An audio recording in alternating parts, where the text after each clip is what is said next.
Hello दोस्तों, आपका स्वागत है मेरे YouTube चैनल केमिस्ट्री पॉइंट में। आज आपके साथ मैं अगेन आया हूँ इलेक्ट्रोकेमिस्ट्री के इलेक्ट्रोड पोटेंशियल बेस्ड कुछ क्वेश्चन लेके, जो कि प्रीवियस ईयर नीट के एग्जाम में पूछे गए हैं। ये क्वेश्चन आपके लिए बहुत महत्वपूर्ण है, क्योंकि प्रीवियस ईयर के क्वेश्चन से रिलेटेड ही कॉन्सेप्ट अक्सर आपके एग्जाम में पूछ दिए जाते हैं। ये क्वेश्चन आपके 12th के लिए भी बहुत इंपॉर्टेंट है, ठीक है, और आपके जो बच्चे फाउंडेशन की तैयारी कर रहे हैं नीट के लिए, उनके लिए भी बहुत सारा इंपॉर्टेंट होने वाले हैं। तो हम लोग आइए देर न करते हुए अपना आज के क्वेश्चंस कुछ उठाते हैं आज के लिए। ये जैसे आपका एक क्वेश्चन दिया गया है, उसके बारे में हम लोग, चलो पहले मैं चश्मा लगा लेता हूँ भाई। हाँ, ये क्वेश्चंस जो हैं, चलिए स्टार्ट करते हैं। पहला क्वेश्चन, एक क्वेश्चन कह रखा है, एक सॉल्यूशन है, ये आपका नीट 2011 का 2011 का क्वेश्चन है। नीट 2011 इसमें कह रखा है, एक सॉल्यूशन दिया गया है, उस सॉल्यूशन के अंदर Fe2+ आयन, Fe3+ आयन और आपका I- आयोडाइड आयन आपका दे रखा है। फिर क्या किया गया है, इसके अंदर आयोडीन डाल दी गई है। फिर और क्या दिया गया है, इसमें स्टैंडर्ड इलेक्ट्रोड पोटेंशियल दिया गया है आपका E0। स्टैंडर्ड रिडक्शन पोटेंशियल बोले तो, स्टैंडर्ड इलेक्ट्रोड पोटेंशियल बोले तो स्टैंडर्ड रिडक्शन पोटेंशियल। तो इसमें स्टैंडर्ड इलेक्ट्रोड पोटेंशियल दे रखे हैं, या आप उनको स्टैंडर्ड रिडक्शन पोटेंशियल भी कह सकते हैं। ये दिया गया, इसमें एक इलेक्ट्रोड दिया गया Fe3+ ऑब्लिक Fe2+। ये वैल्यू इसकी दे रखी है आपकी 0.77 वोल्ट। और एक दूसरा इलेक्ट्रोड आपका आयोडीन इलेक्ट्रोड लिया गया है, ये आपका रिड्यूस हो रहा है I- में, और इसके लिए आपका इलेक्ट्रोड पोटेंशियल आपका जो दिया गया है ये 0.53 वोल्ट। अब भाई पूछा क्या गया है, the favourable redox reaction is, favourable redox reaction. अब इसमें कौन सी रिडॉक्स रिएक्शन फेवरेबल होगी या क्या होगा? ऑप्शन इसमें दिए गए हैं, I2 will be reduced to I-, there will be no redox reaction, I- will be oxidized to I2 and Fe2+ will be oxidized to Fe3+। तो इसमें हम लोग क्या करेंगे, फेवरेबल रिडॉक्स रिएक्शन कौन सी होती है? अगर किसी रिडॉक्स रिएक्शन के लिए EMF की वैल्यू पॉजिटिव आती है, अगर EMF की वैल्यू पॉजिटिव आती है, यानी E0 शेल की वैल्यू ग्रेटर देन 1 आती है, या ग्रेटर देन 0 आएगी आपकी अगर, तो फेवरेबल हो जाएगा। तो ये केस फेवरेबल का होता है, मतलब वो रिएक्शन आपकी हो जाएगी। अगर E0 शेल की वैल्यू 0 आती है, मतलब वो रिएक्शन कहाँ चली गई होती बेटा, इक्विलिब्रियम पे। इक्विलिब्रियम पे अगर E0 शेल की वैल्यू जो होती है निगेटिव आ गई, मतलब लेस देन 0 आ गई, लेस देन निगेटिव कहें, या आप E0 शेल की वैल्यू लेस देन 0 कहें, तो आपकी वो रिएक्शन फेवरेबल नहीं होगी, यानी नॉट फेवरेबल, यानी वो फेवरेबल रिडॉक्स रिएक्शन नहीं हो पाएगी, वो रिएक्शन नहीं हो पाएगी। तो आप बताइए इस क्वेश्चन को कैसे करेंगे, सोचिए और हमको आंसर दीजिए कमेंट में। तो इसके लिए क्या करते हैं, पहले तो ये चेक करें फेवरेबल है कि नहीं है। फेवरेबल अगर है कि नहीं है, ठीक है, तो इसमें फेवरेबल नहीं है कि नहीं है कि नहीं है, इसके लिए चेक करने के लिए हम लोग क्या करते हैं, इनके जो स्टैंडर्ड इलेक्ट्रोड पोटेंशियल जो दे रखे होते हैं उनको घटा के देखते हैं। माइनस करके देखेंगे, अगर ई सेल की वैल्यू पॉजिटिव आ जाएगी तो रिएक्शन होगी। ई सेल कैसे निकालते हैं या ई नॉट सेल कैसे निकालते हैं? जो ज्यादा इलेक्ट्रोड पोटेंशियल दिया होता है, ये ज्यादा है, उसमें से जिसका इलेक्ट्रोड पोटेंशियल कम होता है उसको हम लोग माइनस कर देते हैं। तो देखते हैं हम लोग, तो ज्यादा वैल्यू ये है, यानी ये हमारा Fe2 plus Fe3 plus Fe2 plus में जा रहा है। तो Fe3 प्लस किस में जा रहा है भैया?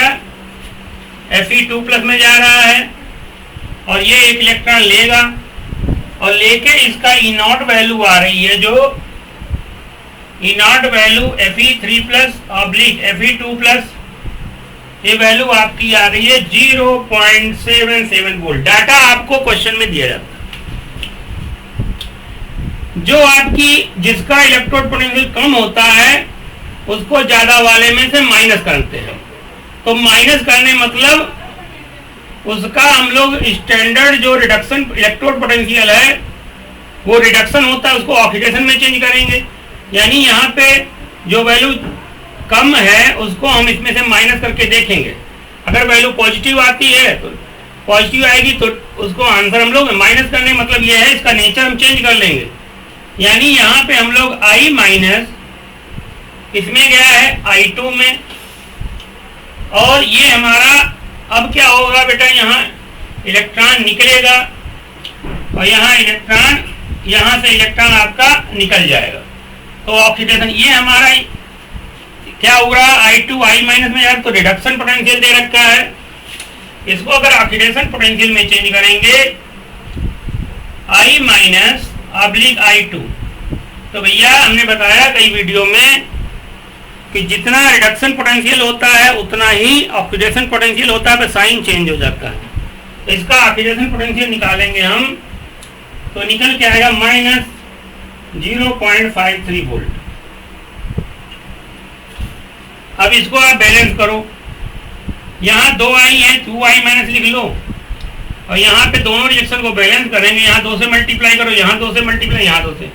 अगर दोनों रिएक्शन को ऐड करेंगे, दोनों रिएक्शन को ऐड करेंगे तो इलेक्ट्रॉन इलेक्ट्रॉन भाई कैंसिल हो जाएगा। तो 2Fe3 plus 2I minus gives 2Fe2 plus और प्लस I2। और ये वैल्यू जब हम लोग साइन को अगर माइनस करेंगे फिजिबिलिटी देखने के लिए, इसको माइनस करोगे ये वैल्यू कितनी निकल के आएगी, 4 में से 3 जाएगा, कितना आएगा, शायद 7 में 3 जाएगा आपका 4 आ जाएगा, और 7 में से 5 जाएगा आपका 2 आ जाएगा। तो ये आपकी वैल्यू आ गई ई नॉट सेल की 0.24। ये वैल्यू आपकी ग्रेटर देन 0 है। इसके मतलब ये रिएक्शन कैसी है, फेवरेबल है। फेवरेबल देखने के लिए आप बहुत आसान तरीके से कर सकते हैं। आप डायरेक्ट ऐसे भी कर सकते हैं, ज्यादा स्टैंडर्ड इलेक्ट्रोड पोटेंशियल में से कम इलेक्ट्रोड पोटेंशियल आप घटा लेंगे तब भी वैल्यू यही आएगी, आपको रिएक्शन लिखने की जरूरत नहीं है। तो ये रिएक्शन कैसी है, फेवरेबल। तो फेवरेबल रिडॉक्स रिएक्शन तो है। इसमें कह रहा है there will be no favourable reduction, यानी ये ऑप्शन गया। I2 will be reduce to I minus. देखो I2 क्या I माइनस में रिड्यूस हो रहा, नहीं, I माइनस आपका I2 में जा रहा है। तो I minus is oxidised to I2। यहाँ -1 ऑक्सीडेशन नंबर, यहाँ 0, यानी इसका मतलब ये क्या हो रहा है, आपका ऑक्सीडेशन हो रहा है। यानी आपका यही ऑप्शन सही हो जाएगा, I minus will be oxidised to I2। ठीक है, तो इस तरीके से आपको समझ में आया होगा। फिर देख लीजिए, अगर आपको फेवरेबल निकालना है, अगर दोनों स्टैंडर्ड इलेक्ट्रोड पोटेंशियल दे रखे हैं, ज्यादा में से कम वाला माइनस कर दो, या आप क्या करो, इसको ऑक्सीडेशन पोटेंशियल जो ज्यादा होगा वो तो अपना नेचर नहीं बदलेगा, वही रहेगा, और जो कम होगा वो अपना नेचर बदल देगा। यानी वो रिएक्शन पोटेंशियल की जगह ऑक्सीडेशन पोटेंशियल का बिहेव करेगा, ऑक्सीडाइज होगा वहां पे। उस रिएक्शन को रिवर्स करके उसको ऑक्सीडेशन पोटेंशियल में चेंज कर लो और उसको आप जोड़ दो, तो इस तरीके से आपका आंसर निकल आएगा। तो यहाँ पे देखो I माइनस क्या हो रहा है, I2 में ऑक्सीडाइज हो रहा है, तो ये आपका सही हो जाएगा। चलिए हम लोग नेक्स्ट क्वेश्चन पे बढ़ते हैं।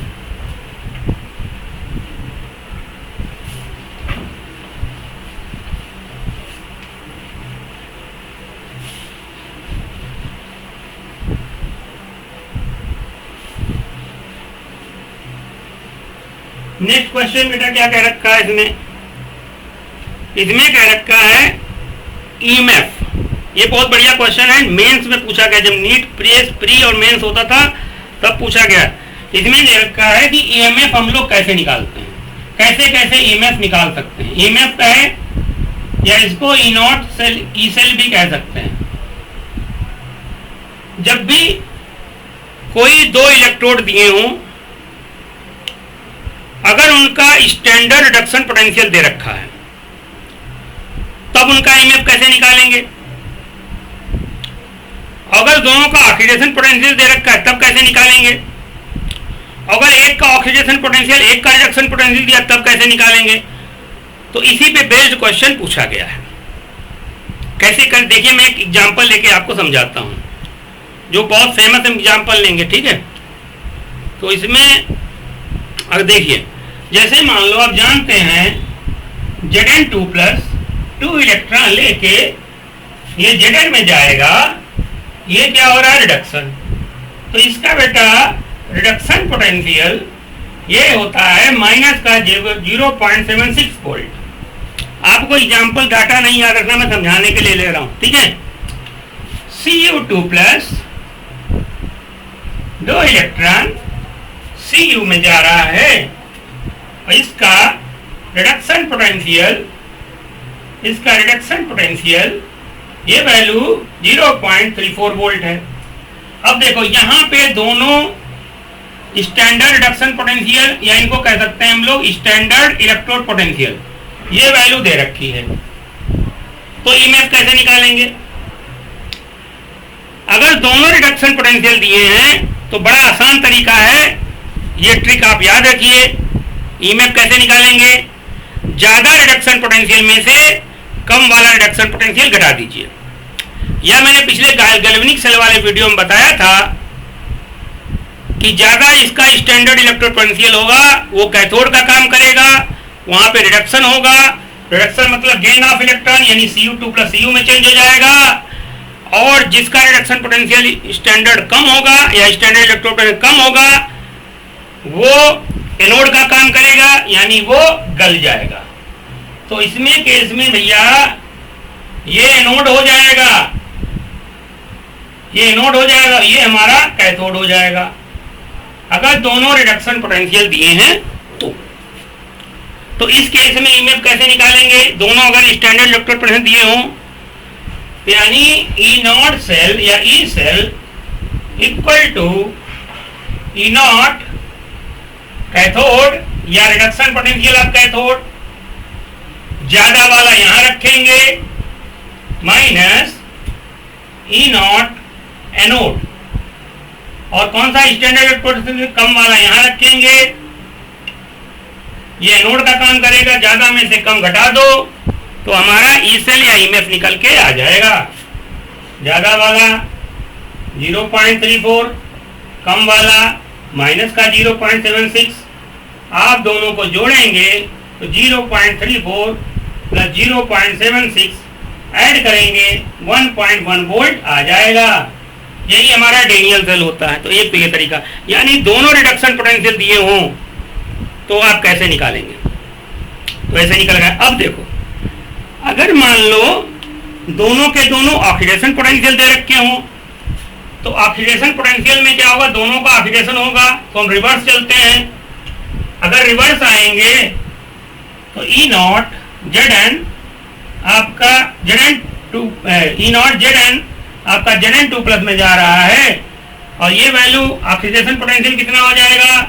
प्लस का 0.76, और इसके लिए निकालेंगे ई नॉट Cu/Cu2 प्लस, ये वैल्यू आएगी माइनस की 0.34। अगर दोनों ऑक्सीडेशन पोटेंशियल दिए हों तो जिसका ऑक्सीडेशन पोटेंशियल ज्यादा होगा वो एनोड का काम करेगा, और जिसका ऑक्सीडेशन पोटेंशियल कम होगा वो कैथोड का काम करेगा। तब भी हम ईएमएफ क्या करेंगे? यानी अगर ऑक्सीडेशन पोटेंशियल दे रखे हो, तब ये आपका ज्यादा कर दिया हो तो ये एनोड का काम किया करेगा, जिसका ऑक्सीडेशन कम दिया हो, ये कम है ये ज्यादा है, तो ये बेटा कैथोड का काम करेगा। अब ईएमएफ निकालने के लिए फिर वही करो, ईएमएफ इक्वल टू या ई सेल इक्वल टू ज्यादा में से कम, ज्यादा में से कम, यानी ई नॉट ऑक्सीडेशन पोटेंशियल इसका एनोड का minus E not oxidation potential cathode का।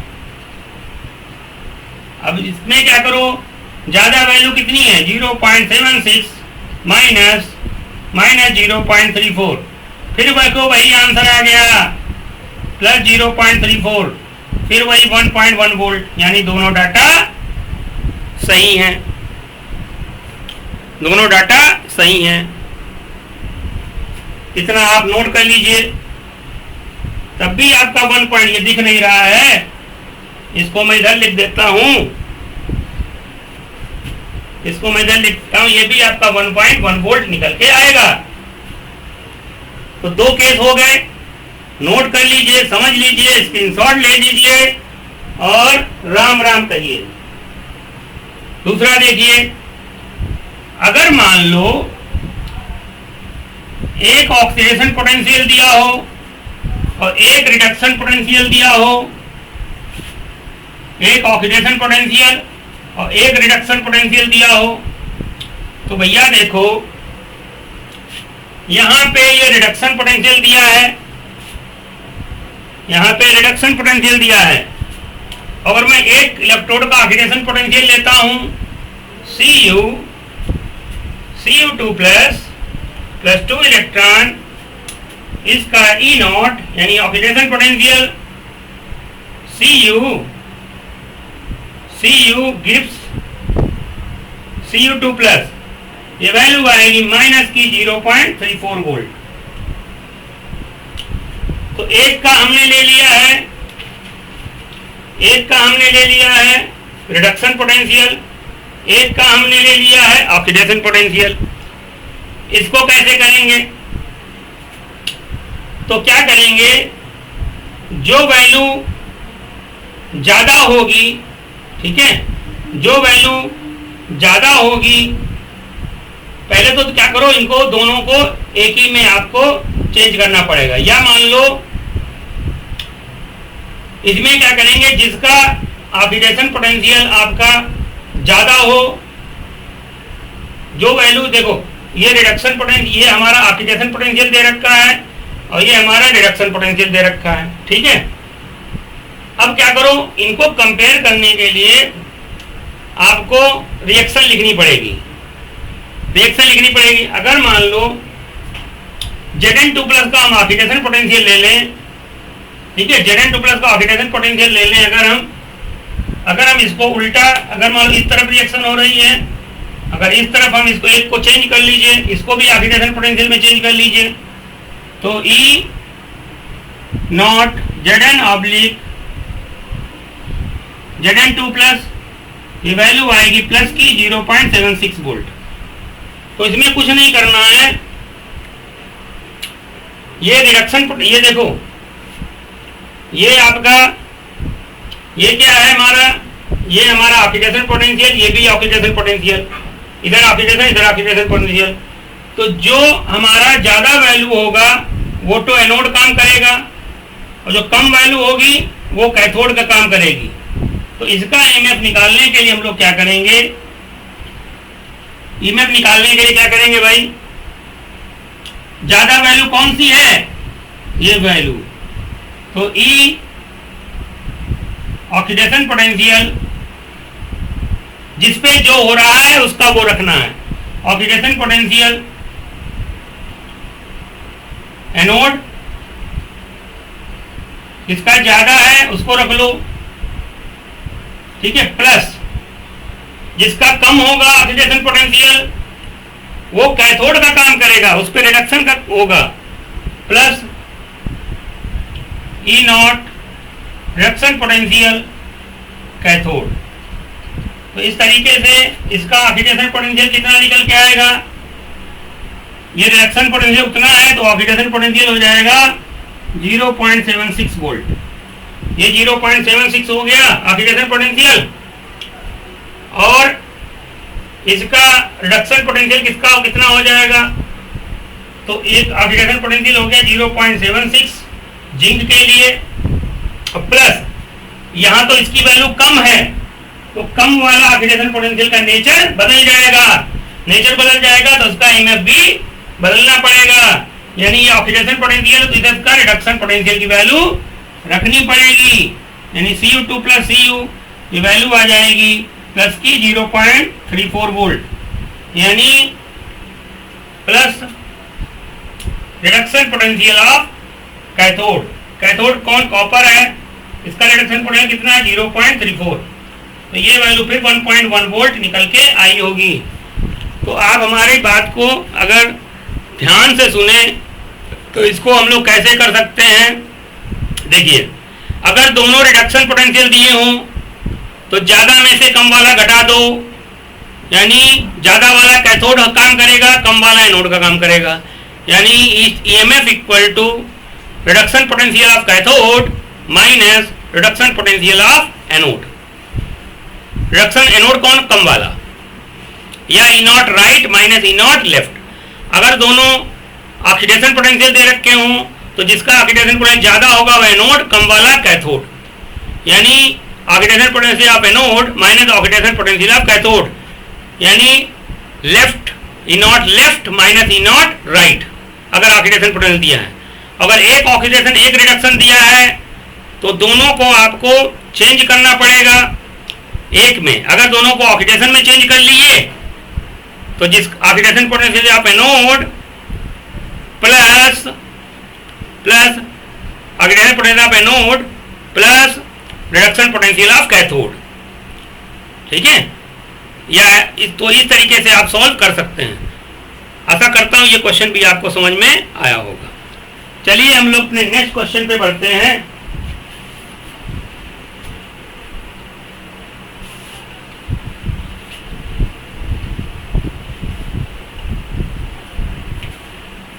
नेक्स्ट क्वेश्चन आपका है, इसमें दो रेडॉक्स रिएक्शन दे रखी हैं, अब आपसे स्ट्रॉन्गेस्ट ऑक्सीडाइजिंग एजेंट पूछा गया है। बड़ा आसान क्वेश्चन है। इसमें दे रखा है FeCN6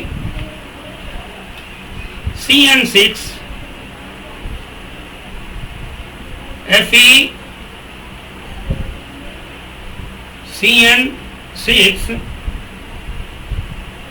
4 माइनस, ये आपका चेंज हो रहा है FeCN6 3 माइनस में, यानी 4 माइनस 3 माइनस और एक इलेक्ट्रॉन निकला है, और इसके आगे लिखा हुआ है E0 equal to minus 0.35 volt. एक दिया है Fe2 plus gives Fe3 plus और एक इलेक्ट्रॉन निकल रहा है, इसका E0 दिया है माइनस 0.77 वोल्ट। अब पूछा गया है स्ट्रॉन्गेस्ट ऑक्सीडाइजिंग एजेंट कौन सा होगा, ये होगा कि ये होगा कि ये होगा कि ये होगा। बताइए कैसे इस क्वेश्चन को सॉल्व करेंगे। जो बच्चों को आता है कमेंट में हमें आंसर जरूर दीजिएगा। देखिए कैसे करेंगे, तो इसके लिए क्या करना पड़ेगा, आपको फेवरेबल रिडॉक्स रिएक्शन निकालनी पड़ेगी या फेवरेबल ई सेल निकालनी पड़ेगी। तो बताओ इन दोनों रिएक्शन में क्या हो रहा है भाई, ऑक्सीडेशन हो रहा है। आपको पता होगा ऑयल, ऑयल मतलब होता है oxidation is loss of electron. तो यहाँ दोनों में ऑक्सीडेशन हो रहा है, इसके मतलब ये दोनों क्या दिए भाई, ये दोनों ऑक्सीडेशन पोटेंशियल हैं, ये दोनों ऑक्सीडेशन पोटेंशियल हैं, ये भी आपका ऑक्सीडेशन पोटेंशियल है। दोनों ऑक्सीडेशन पोटेंशियल दे रखे हैं कि रिएक्शन यहाँ ऑक्सीडेशन हो रहा है। तो क्या करेंगे, इसके लिए फेवरेबल रिडॉक्स रिएक्शन के लिए दोनों अगर ऑक्सीडेशन दिए हों, अभी मैंने बताया दोनों ऑक्सीडेशन दिए हों या दोनों रिडक्शन दिए हों तो ज़्यादा में से कम वाला माइनस करेंगे और उसका रिएक्शन का उल्टा करके जोड़ देंगे। ईएमएफ को साइन चेंज करेंगे, जो इलेक्ट्रोड पोटेंशियल का साइन चेंज करेंगे और रिएक्शन को रिवर्स करके ऐड कर देंगे। तो ज्यादा वैल्यू कौन सी है? ये 0.35 वोल्ट, ये है ज्यादा। ठीक है, तो ज्यादा वाली वैसी ही रहेगी, ज्यादा वाली वैसी ही रहेगी। जो कम वाली रिएक्शन को हम लोग क्या करेंगे? उल्टा कर देंगे। यानी इस रिएक्शन को अगर उल्टा करोगे तो आपका Fe3 प्लस एक इलेक्ट्रॉन गिव्स Fe2 ये रिएक्शन हो जाएगी। कम वाली को उल्टा कर देंगे, कम वाला आदमी पलट जाता है, इसके अंदर पावर कम होती है, डर जाता है, वो अपना नेचर बदल लेगा। तो ये भाई नेचर अपना बदल लिया। अब ये वैल्यू अभी ऑक्सीडेशन पोटेंशियल था, अब ये किसमें चेंज हो जाएगा? रिडक्शन पोटेंशियल में, और इसका साइन चेंज हो जाएगा। ये वैल्यू 0.77 वोल्ट हो जाएगा। यानी यही दो रिएक्शन फिजिबल होंगी, यही दो रिएक्शन फिजिबल होंगी। तो अब मैं नीचे वाली रिएक्शन को मिटा रहा हूं, आप नोट कर लीजिए। ठीक है, नीचे वाली रिएक्शन मिटा, देखिए जरा, यही दोनों रिएक्शन फिजिबल होंगी। यानी इन दोनों से लिख के इन दोनों रिएक्शन को जोड़ेंगे तो आपका आएगा FeCN6 4 माइनस, और देखो इलेक्ट्रॉन इलेक्ट्रॉन दोनों तरफ कैंसिल हो जाएंगे। Fe3 plus gives FeCN6 3 minus और प्लस Fe2 प्लस। तो बताओ बेटा कौन स्ट्रॉन्गेस्ट ऑक्सीडाइजिंग एजेंट होगा? ऑक्सीडाइजिंग एजेंट मतलब जिसका रिडक्शन हो रहा हो। ऑक्सीडाइजिंग एजेंट बोले तो जिसका रिडक्शन हो रहा हो। तो ये देखो Fe3 प्लस Fe2 प्लस में जा रहा है, यानी इसका Fe3 प्लस का क्या हो रहा है? रिडक्शन हो रहा है। तो रिडक्शन किसका हो रहा है? Fe3 प्लस का। और जिसका रिडक्शन होता है, जिसका रिडक्शन होता है, जिसका रिडक्शन लिख देता हूं, जिसका रिडक्शन होता है वही ऑक्सीडाइजिंग एजेंट होता है। तो यानी ऑक्सीडाइजिंग एजेंट कौन हो जाएगा? Fe3 plus. अगर ये ऑक्सीडाइजिंग एजेंट है तो ये बेटा हमारा रिड्यूसिंग एजेंट है। आपने पढ़ रखा होगा रेडाक्स वाले चैप्टर में। तो ऑक्सीडाइजिंग एजेंट कौन आएगा? Fe3 plus. ये आपका क्वेश्चन, ये भी नीट का क्वेश्चन है बेटा, आप देखिएगा प्रीवियस ईयर पेपर में दे रखा है। चलिए अब हम लोग बढ़ते हैं अपने नेक्स्ट क्वेश्चन पे। यानी Fe3 प्लस आपका हो जाएगा ऑक्सीडाइजिंग एजेंट। कैसे पता किया? ज्यादा वाला अपना नेचर नहीं बदलेगा बेटा, कम वाला अपना नेचर बदल लेगा। अगले क्वेश्चन पे हम लोग बढ़ते हैं। अगला क्वेश्चन दिया है स्टैंडर्ड इलेक्ट्रोड पोटेंशियल। ये भी गैल्वेनिक सेल पे बेस्ड है। स्टैंडर्ड इलेक्ट्रोड पोटेंशियल आपके दे रखे हैं। स्टैंडर्ड इलेक्ट्रोड पोटेंशियल दिए हैं, किसका किसका दिया है? Fe2 प्लस चेंज हो रहा है Fe में, यानी ये क्या हो रहा है बेटा? ये रिडक्शन हो रहा है, रिडक्शन हो रहा है। इसकी वैल्यू, इसका रिडक्शन पोटेंशियल जो Fe2 प्लस का है, ये इसका रिडक्शन पोटेंशियल दिया है माइनस का 0.44 वोल्ट। डाटा नहीं याद रखना है। और दिया है Fe3 प्लस, ये भी बेटा Fe2 प्लस में जा रहा है। ऑक्सीडेशन नंबर में कमी हो रही है, पढ़ा होगा रेडॉक्स वाले चैप्टर में। तो ये भी आपका रिडक्शन हो रहा है, तो ये भी आपका रिडक्शन हो रहा है, रिडक्शन हो रहा है। इधर रिएक्टेंट इधर प्रोडक्ट, ये भी रिडक्शन। इसका रिडक्शन पोटेंशियल दिया है 0.77 वोल्ट। कह क्या रखा है? कह रखा है Fe2 plus Fe3 plus and Fe and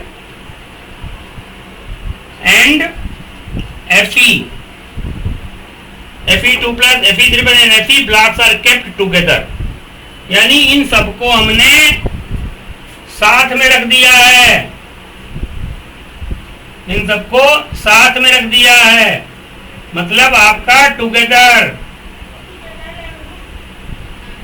साथ में रखा है। अब पूछ रहा है क्या होगा, ऑप्शन दिए हैं, ए ऑप्शन दिया है इसमें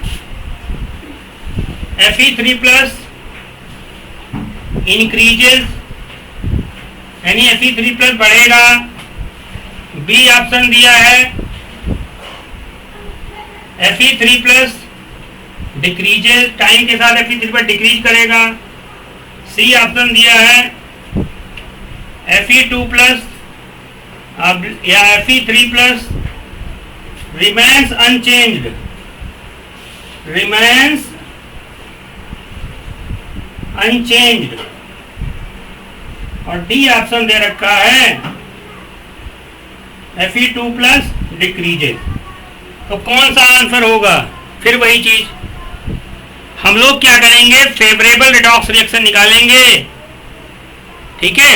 ज्यादा वालों को ऐसे ही रखेंगे, कम वाले का साइन चेंज करेंगे, रिएक्शन उल्टी करेंगे, यानी रिडक्शन पोटेंशियल दे रखा है तो ऑक्सीडेशन पोटेंशियल बदल जाएगा, और वहां पे कम वाले पे जिसका कम होगा स्टैंडर्ड इलेक्ट्रोड पोटेंशियल उस पे ऑक्सीडेशन होगा, और उसका ई सेल निकालेंगे और ई सेल पॉजिटिव निकल के आएगा तो वही रिएक्शन फेवरेबल होगा। वहां से पता चलेगा क्या बढ़ेगा क्या घटेगा। आशा करता हूं क्वेश्चन समझ में आया होगा। देखिए अब बताओ इसमें ज्यादा कौन है, ज्यादा कौन है भाई? देखो ये वैल्यू ज्यादा है तो ज्यादा वाला तो वैसे ही रहेगा, यानी जिसका स्टैंडर्ड इलेक्ट्रोड पोटेंशियल ज्यादा होता है वो कैथोड का काम करता है। यानी अगर इस क्वेश्चन को करेंगे हम, यानी Fe3 प्लस एक इलेक्ट्रॉन लेके Fe2 प्लस में जाएगा, और इसका ई नॉट कितना दिया है भाई? इसका ई नॉट दिया 0.77 वोल्ट, और दूसरे वाले का नेचर बदल जाएगा, यानी वहां पे ऑक्सीडेशन होगा तो उसको ऑक्सीडेशन पोटेंशियल में बदलना पड़ेगा, यानी इसको उल्टा करना पड़ेगा, यानी Fe चला जाएगा Fe2 प्लस में और प्लस 2 इलेक्ट्रॉन निकलेंगे। दोनों रिएक्शन को बैलेंस करने के, जिससे इलेक्ट्रॉन कैंसिल हो जाए, तो ऐसे नंबर से मल्टीप्लाई कर दो, इस रिएक्शन को 2 से मल्टीप्लाई कर दीजिए। और ये बेटा रिडक्शन पोटेंशियल दिया था, ये कम वाले का रिडक्शन दिया था, Fe2 प्लस Fe में जा रहा था, तो हमने इसको Fe2 प्लस Fe में जा रहा था तो हमने इसको क्या कर दिया, उल्टा कर दिया। जो कम वाले पे ऑक्सीडेशन होने लगेगा तो ये ऑक्सीडेशन होने लगा, तो इसका ऑक्सीडेशन पोटेंशियल कितना निकल के आ जाएगा? इसका ऑक्सीडेशन निकल के आ जाएगा 0.44 वोल्ट। बस खत्म।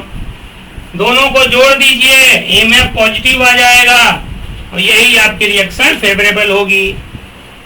तो फेवरेबल क्या हुआ भाई? यहाँ 2 से मल्टीप्लाई करेंगे तो 2Fe3 प्लस इलेक्ट्रॉन, तो भैया दोनों से 2 से मल्टीप्लाई करो तो ये कैंसिल हो जाएगा, plus Fe gives 2Fe2 plus और प्लस Fe2 प्लस। तो ओवरऑल क्या लग रहा है इसमें? देखो Fe3 प्लस भी Fe2 प्लस में जा रहा है और Fe भी Fe2 प्लस में जा रहा है, यानी Fe2 प्लस बढ़ रहा है, Fe2 प्लस ही बन रहा है, यानी Fe2 प्लस की कंसंट्रेशन बढ़ेगी। क्या कहीं पे Fe2 प्लस दिया है? इसमें दिया Fe2 प्लस डिक्रीजेस, यानी गलत हो गया। Fe2 प्लस ये तो होगा नहीं, Fe2 प्लस बढ़ रहा है, यानी Fe2 प्लस इंक्रीजेस कहीं पे दिया नहीं दिया। Fe3 प्लस इंक्रीजेस ये भी गलत है, Fe3 प्लस डिक्रीज कर रहा है। देखो Fe3 प्लस यहाँ दिया है रिएक्टेंट साइड में, Fe3 प्लस घट रहा है, ये भी गलत हो गया। ठीक है, Fe2 plus Fe3 plus remain unchange, ये भी चेंज नहीं, देखो चेंज हो रहा है, Fe3 प्लस Fe2 प्लस में जा रहा है, Fe2+ की कंसर्टेंट चेंज हो रही है, ये भी गलत है। तीसरा दिया है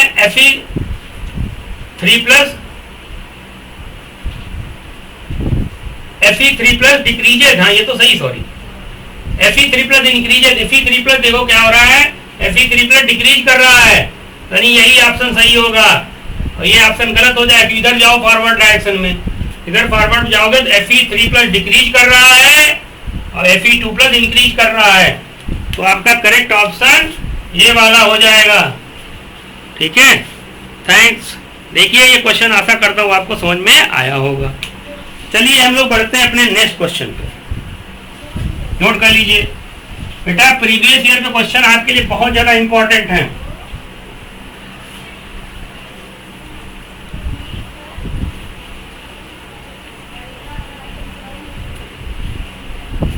नेक्स्ट क्वेश्चन दे रखा है स्टैंडर्ड रिडक्शन पोटेंशियल। अब देखो यहां पे क्या रखा है, स्टैंडर्ड रिडक्शन पोटेंशियल, ये भी नीट का क्वेश्चन है। स्टैंडर्ड रिडक्शन पोटेंशियल ये दे रखे हैं, standard reduction potential Li plus oblique Li, ये वैल्यू दे रखी है -3.05 वोल्ट। Da2+ बेरियम बाबा, बेरियम में चेंज हो रहा है, इसका दिया है वैल्यू, इसका रिडक्शन इतना, इसका रिडक्शन पोटेंशियल दिया है -2.90 वोल्ट। Na+ आपका Na में चेंज हो रहा है, इसका दे रखा है -2.71 वोल्ट। और अगला ऑप्शन Mg2+ ऑब्लिक Mg, ये वैल्यू दे रखी है आपकी 2.37 वोल्ट। अब देखो पूछा गया है strongest oxidising agent. Strongest oxidising agent, देखो भैया मैंने पिछले वीडियो में बताया था, ऑक्सीडाइजिंग एजेंट मतलब जो इलेक्ट्रॉन ले, खुद रिड्यूस हो, जो इलेक्ट्रॉन ले या खुद रिड्यूस हो, वो ऑक्सीडाइजिंग एजेंट होता है। देखो यानी ये इलेक्ट्रॉन लेके जब Li में जा रहा है, इलेक्ट्रॉन लेके Li में रिड्यूस हो रहा है, यानी इलेक्ट्रॉन ले रहा है, यानी जिससे इलेक्ट्रॉन ले रहा है उसको ऑक्सीडाइज कर रहा है, तो इसका वैल्यू कितना माइनस का आ रहा है, -3 पॉइंट, यानी सबसे कम वैल्यू इसकी है। उससे ज्यादा ये, उससे ज्यादा ये, सबसे ज्यादा ये, यानी इलेक्ट्रॉन लेके Mg2+ जब दो इलेक्ट्रॉन लेके Mg में जा रहा है, यानी इलेक्ट्रॉन लेने की वैल्यू जितनी ज्यादा यहाँ पे है, इसका है तो माइनस में 2.37, लेकिन सबसे ज्यादा इसी का है, यानी Mg2+ जब इलेक्ट्रॉन ले रहा है तो उसकी वैल्यू सबसे ज्यादा होगी, सबसे ज्यादा आ रहा है स्टैंडर्ड रिडक्शन पोटेंशियल, यानी Mg2+ की इलेक्ट्रॉन लेने की पावर सबसे ज्यादा है। जिसका स्टैंडर्ड रिडक्शन पोटेंशियल सबसे ज्यादा होता है दी गई स्पीसीज में, वो सबसे स्ट्रॉन्गेस्ट ऑक्सीडाइजिंग एजेंट होगा। तो ऑक्सीडाइजिंग पावर हमने बताया है, ऑक्सीडाइजिंग पावर जो होता है या ऑक्सीडाइजिंग स्ट्रेंथ, ऑक्सीडाइजिंग पावर कहें या ऑक्सीडाइजिंग स्ट्रेंथ कहें, वो प्रोपोर्शनल होता है SRP। ये देखो रिडक्शन पोटेंशियल दिए कि नहीं दिए, सबसे ज्यादा रिडक्शन पोटेंशियल इसी का आ रहा है, Mg2+ Mg में जा रहा है, तो Mg का रिडक्शन पोटेंशियल सबसे ज्यादा है, Mg का रिडक्शन पोटेंशियल, Mg2+ का रिडक्शन पोटेंशियल सबसे ज्यादा है, यानी Mg2+ की इलेक्ट्रॉन लेने की टेंडेंसी बहुत ज्यादा है। तो सबसे स्ट्रॉन्गेस्ट ऑक्सीडाइजिंग एजेंट कौन होगा, सबसे स्ट्रॉन्गेस्ट ऑक्सीडाइजिंग एजेंट जो होगा, आपका ऑप्शन दिए हैं, इसमें क्या हो जाएगा Mg2+, सबसे स्ट्रॉन्गेस्ट ऑक्सीडाइजिंग एजेंट आपका Mg2+ होगा। ठीक है, अब देखो अगर पूछते हैं सबसे स्ट्रॉन्गेस्ट रिड्यूसिंग एजेंट, तो रिड्यूसिंग एजेंट कैसे करेंगे, जिसका स्टैंडर्ड इलेक्ट्रोड पोटेंशियल सबसे कम हो। तो इसका देखो Li+ Li जा रहा है, यानी Li+ की इलेक्ट्रॉन लेने की टेंडेंसी बहुत कम है, या इसको कह सकते हैं रिड्यूसिंग पावर जो होगी, रिड्यूसिंग पावर, ठीक है, ये डायरेक्टली प्रोपोर्शनल होती है ऑक्सीडेशन पोटेंशियल के। ऑक्सीडेशन पोटेंशियल के। तो अगर इन सबका ऑक्सीडेशन पोटेंशियल निकालेंगे रिवर्स के लिए, तो इसका निकल Li से Li प्लस जाएगा, इसका प्लस का 3.05, इसका प्लस का 2 रिवर्स के लिए 2.90, इसका रिवर्स के लिए प्लस का 2.71, इसका रिवर्स के लिए 2.37। तो सबसे ज्यादा जिसका ऑक्सीडेशन पोटेंशियल है वो स्ट्रॉन्गेस्ट रिड्यूसिंग एजेंट हो जाएगा। तो ऑक्सीडेशन पोटेंशियल Li का सबसे ज्यादा आ रहा भैया, तो स्ट्रॉन्गेस्ट ऑक्सीडाइजिंग एजेंट पूछा है तो Mg2 प्लस हो जाएगा, और स्ट्रॉन्गेस्ट रिड्यूसिंग एजेंट पूछे तो Li हो जाएगा। अगर स्ट्रॉन्गेस्ट रिड्यूसिंग एजेंट पूछे तो आपका Li होगा। चलो ये वीडियो भी, ये क्वेश्चन भी आपको समझ में आ गया होगा, अगर नहीं आया तो कमेंट करके पूछिए। चलिए हम लोग बढ़ते हैं अपने नेक्स्ट क्वेश्चन पे।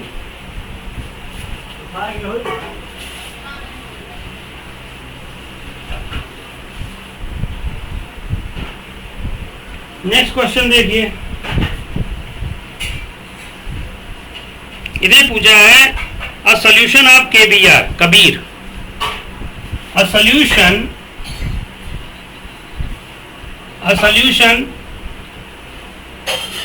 Of Kabir potassium bromide, Kabir और सॉल्यूशन ऑफ कबीर या पोटेशियम ब्रोमाइड इज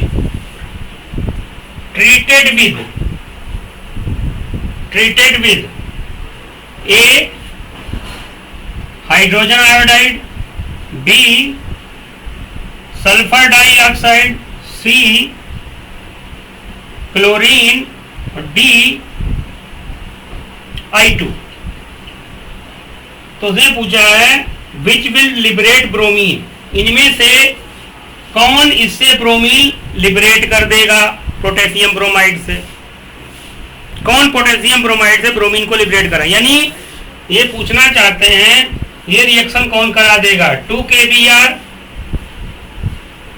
प्लस यहां पे इनमें से कौन सा ले लें, यानी यहां पे X जो है कौन ले लें, जो हमारा 2KX बना ले, मतलब इसको ये रिएक्शन करा दे और प्लस ब्रोमीन हमारी लिबरेट हो जाएगी। तो आपको पढ़ा होगा, ये क्वेश्चन बहुत फेमस है। आप डाउन जब आपका इलेक्ट्रोकेमिकल सीरीज में देखोगे तो रिडक्शन पोटेंशियल जो होते हैं हैलोजन में, रिडक्शन पोटेंशियल सबसे ज्यादा किसका होता है, F2 का, उससे कम Cl2 का, उससे कम Br2 का, उससे कम I2 का। तो F2 का रिडक्शन पोटेंशियल सबसे ज्यादा होता है, और वैसे भी F2 का रिडक्शन पोटेंशियल सबसे ज्यादा होगा। इसमें रिडक्शन पोटेंशियल डिक्रीज होने का ऑर्डर ये दे रखा है, रिडक्शन पोटेंशियल, और रिएक्टिविटी का भी ऑर्डर यही होता है। जो मोर रिएक्टिव एलिमेंट लेस, जो नॉन मेटल ज्यादा रिएक्टिव होता है लेस रिएक्टिव को डिस्प्लेस कर देता है। यानी फ्लोरीन जो होगी क्लोरीन को उसके सॉल्ट से डिस्प्लेस कर देगी, यानी KCl से फ्लोरीन Cl2 को डिस्प्लेस कर देगी। ठीक है, फ्लोरीन जो सबको डिस्प्लेस कर देगी। यानी हमारा ब्रोमीन को डिस्प्लेस कौन कर सकता है, ब्रोमीन को डिस्प्लेस करेगा उससे पहले वाला जिसकी रिएक्टिविटी ब्रोमीन से ज्यादा होगी। यानी क्लोरीन कर सकता है, फ्लोरीन कर सकता है, आयोडीन नहीं कर पाएगा। तो करेक्ट ऑप्शन कौन होगा, Cl2। नॉन मेटल की रिएक्टिविटी डाउन टू ग्रुप घटती है, फ्लोरीन सबसे ज्यादा रिएक्टिव, उससे कम क्लोरीन, उससे कम ब्रोमीन, उससे कम आयोडीन, उससे कम एस्टेटीन। तो याद रखिए more reactive non metal less reactive non metal को डिस्प्लेस कर देता है। पीरियोडिक टेबल में down to group non metal की रिएक्टिविटी घटती है। तो फ्लोरीन क्या करेगा, क्लोरीन ब्रोमीन आयोडीन सबको उनके सॉल्ट से डिस्प्लेस कर देगा। क्लोरीन ब्रोमीन आयोडीन को डिस्प्लेस कर देगा, ब्रोमीन आयोडीन को डिस्प्लेस कर देगा। तो क्लोरीन ब्रोमीन को डिस्प्लेस कर सकता है, फ्लोरीन कर सकता है। तो ये क्वेश्चन भी डिस्कस हो गया, चलो समझ में आया होगा। More reactive non metal displaces less reactive non metal. ऐसे ही more reactive metal less reactive non metal less more reactive metal less reactive metal को डिस्प्लेस कर देता है। एक क्वेश्चन और दे रखा है, इसमें क्या रखा है,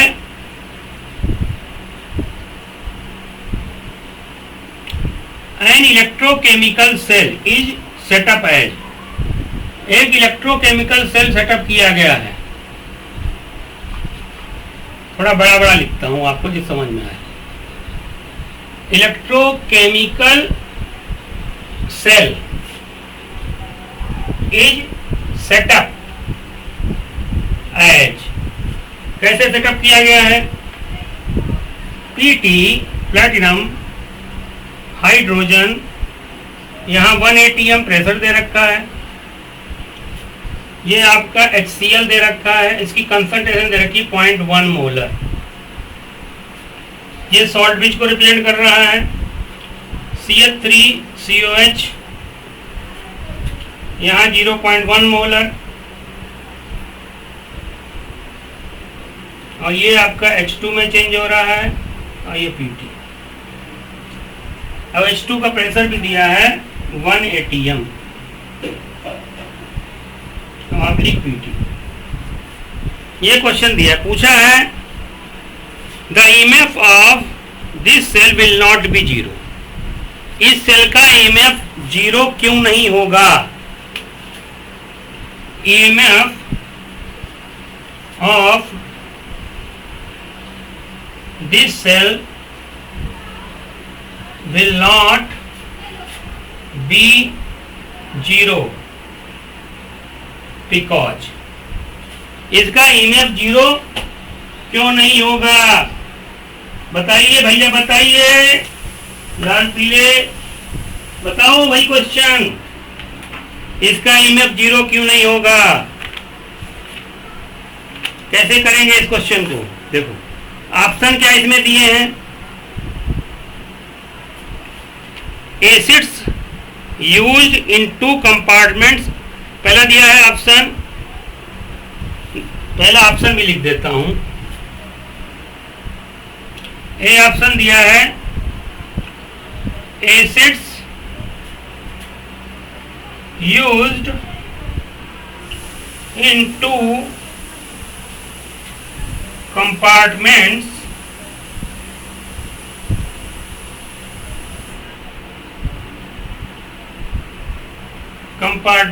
are different,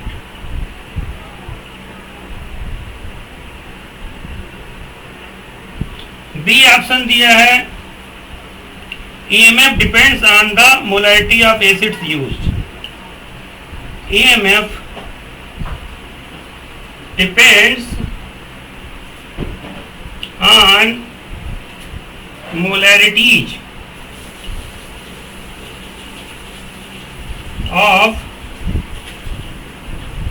acids used, C option दे रखा है the temperature is constant, temperature is constant, और डी ऑप्शन दे रखा है pH of 0.1 molar HCl and 0.1 molar acetic acid is not same। इनमें से कौन सा ऑप्शन सही होगा बताइए। देखो ये सेल आपका एक एग्जाम्पल है कंसंट्रेशन सेल का, कंसंट्रेशन सेल का एग्जाम्पल। देखो रिएक्शन कौन सी हो रही होगी, ये आपको बताया था मैंने अपने गैल्वेनिक सेल वाले वीडियो में बताया था। जिस सेल का जो हमने बताया था, जिस सेल गैल्वेनिक सेल को हम लोग रिप्रेजेंट कैसे करते हैं, लेफ्ट साइड में हम लोग एनोड रखते हैं, राइट में कैथोड रखते हैं। तो ये लेफ्ट, ये सॉल्ट ब्रिज हो गया, डबल लाइन सॉल्ट ब्रिज को रिप्रेजेंट करती है। इस तरफ ये एनोड है और इस तरफ ये हमारा कैथोड है। कंसंट्रेशन सेल में ईएमएफ जब पॉजिटिव होता है, मतलब ईएमएफ जिसका जीरो, ईएमएफ जब पॉजिटिव होगा मतलब ग्रेटर देन जीरो होगा जब आयंस की कंसंट्रेशन अलग अलग। आयंस की कंसंट्रेशन मतलब उसमें कंसंट्रेशन सेल में सेम स्पीसीज ऑक्सीडाइज होती है, सेम स्पीसीज रिड्यूस होती है, लेकिन कंसंट्रेशन में अंतर होता है। तो यहां अगर देखेंगे आप तो ये एनोड है, एनोड पे क्या होता है? ऑक्सीडेशन। तो एनोड पे ऑक्सीडेशन होता है, यानी अगर हम एनोड की रिएक्शन लिखें, एनोड पे क्या हो रहा है भाई? H2 इधर जा रहा है 2H प्लस में और 2 इलेक्ट्रॉन निकल रहे होंगे। कैथोड पे क्या है? एसिटिक एसिड से मतलब नहीं है, कैथोड पे रिएक्शन होता है, एसीटेट आयन तो निगेटिव चार्ज होगा भाई, इसमें CH3CO माइनस होगा और प्लस H प्लस आयन होगा, एसिटिक एसिड से यही दोनों मिलेंगे। एनोड पे कौन कैथोड पे कौन जाता है? कैटायन, तो कैथोड पे रिडक्शन होगा, यानी कैथोड पे क्या होगा? कैथोड पे भी वही रिएक्शन होगी, 2H plus gives H2। Cathode पे भी वही रिएक्शन होगी, 2H plus plus 2 electron H2। अब बताओ ये रिएक्शन कब होगी? जब H प्लस आयन की कंसंट्रेशन यहां और यहां अलग अलग हो। अब तुम्हें पता चल रहा होगा कि HCl हमारा स्ट्रॉन्ग एसिड होता है, HCl हमारा स्ट्रॉन्ग एसिड है,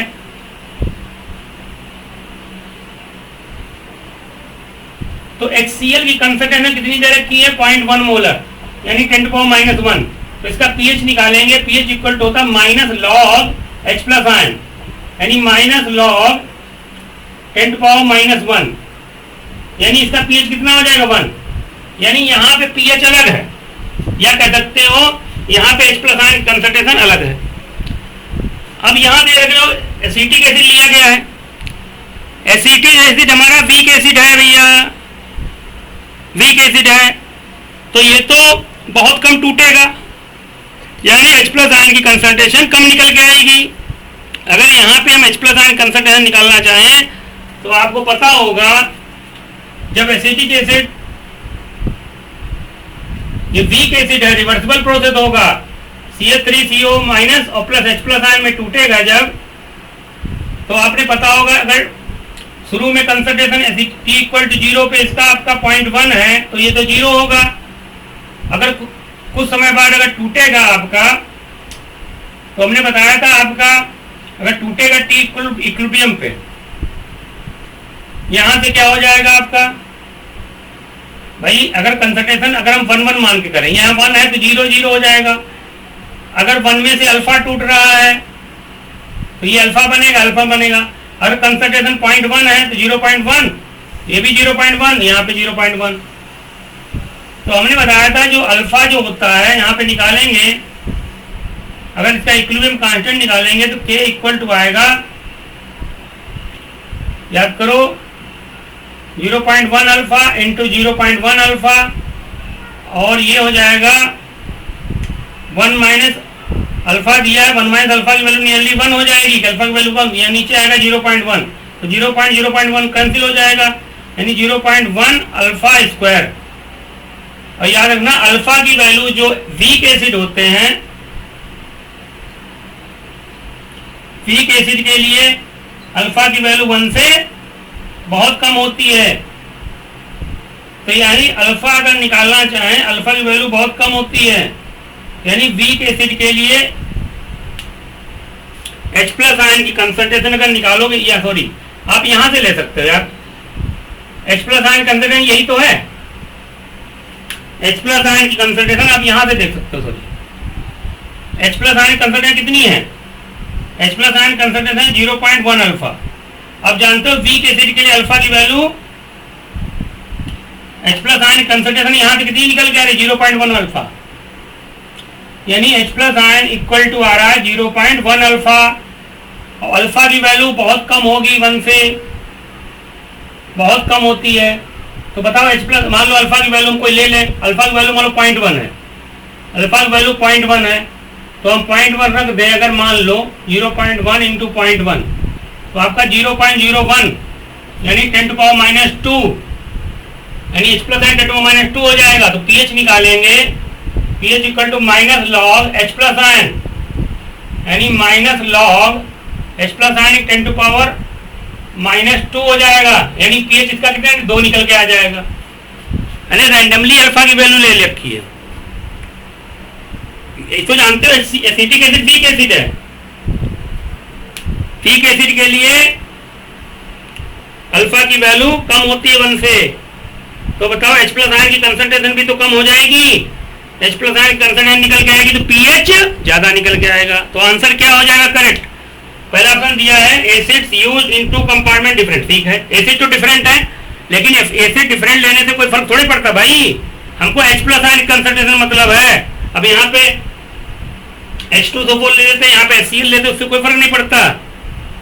कंसंट्रेशन अलग अलग होनी चाहिए H प्लस आयन की। यहाँ पे दूसरा acid used in two compound different, पहला तो गलत हो गया।